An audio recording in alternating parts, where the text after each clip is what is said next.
إن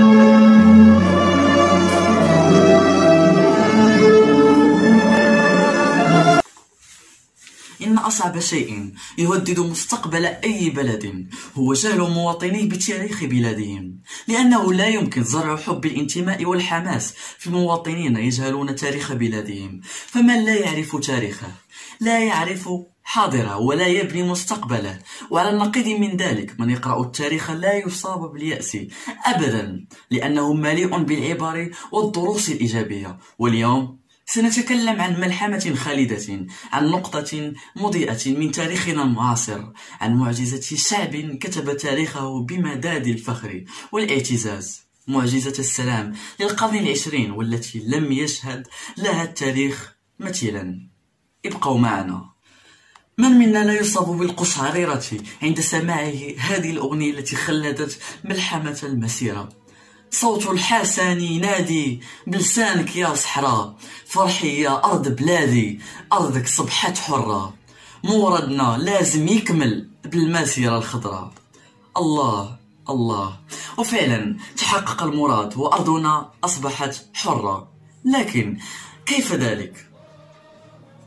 في يوم 16 أكتوبر من سنة 1975 أعلن المغفور له الملك حسن الثاني عن تنظيم أكبر مسيرة سلمية في التاريخ، مكنت من تحرير أقاليم جنوبية للمملكة.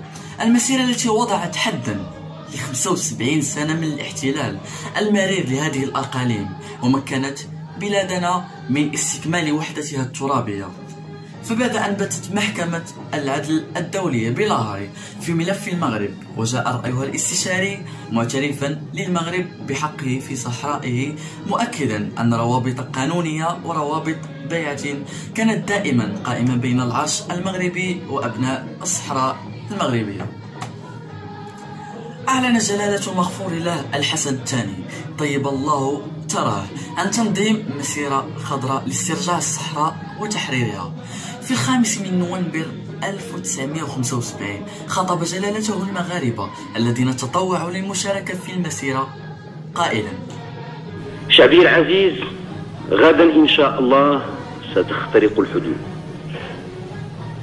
غدا إن شاء الله ستنطلق المسيرة، غدا إن شاء الله ستطؤون أرضا من أراضيكم، وستلمسون رملا من رمالكم، وستقبلون أرضا من وطنكم. وقد بلغ عدد المغاربة الذين شاركوا في المسيرة الخضراء 350 ألف مواطن، وهو رقم اختاره الملك الراحل بكل عناية، فهو يساوي عدد الولادات بالمغرب تلك الفترة. أعطيت إشارة انطلاقة المسيرة الخضراء من قبل الملك الراحل حسن الثاني في 6 نوفمبر 1975، وبدأت من طرفايا بمشاركة 350 ألف من المغاربة، إضافة إلى مشاركة العديد من سفراء الدول العربية والإفريقية. وتسلحت كل هذه الحشود بالقرآن الكريم والأعلام الوطنية، ولم يحمل خلالها أي سلاح، تأكيدا على أنها مسيرة سلمية. وانطلقت المسيرة بقدر كبير من الانتظام والدقة، وعبرت حدود الصحراء، وأجبرت السلطات الإسبانية على الدخول في مفاوضات كللت باسترجاع المغرب للصاغية الحمراء. وفي 9 نوفمبر 1975 أعلن الحسن الثاني رحمه الله أن المسيرة الخضراء حققت المرجو منها، وطلب من المشاركين في المسيرة الرجوع إلى نقطة الانطلاق أي طرفايا. وفي 17 نوفمبر 1975 توجه الملك الراحل بخطاب آخر إلى متطوعي المسيرة وإلى كافة أفراد الشعب المغربي قائلا: صحراؤنا ردت إلينا دون إراقة دم، طوبى لكم أيها المتطوعون، لأنكم خلقتم مدرسة سياسية جديدة ووعيا سياسيا جديدا في المغرب. وقد وضعت المسيرة الخضراء حدا لنحو 3-4 قرن من الاستعمار لهذه الأقاليم، ومكنت المغرب من استكمال الجزء الأكبر من وحدته الترابية.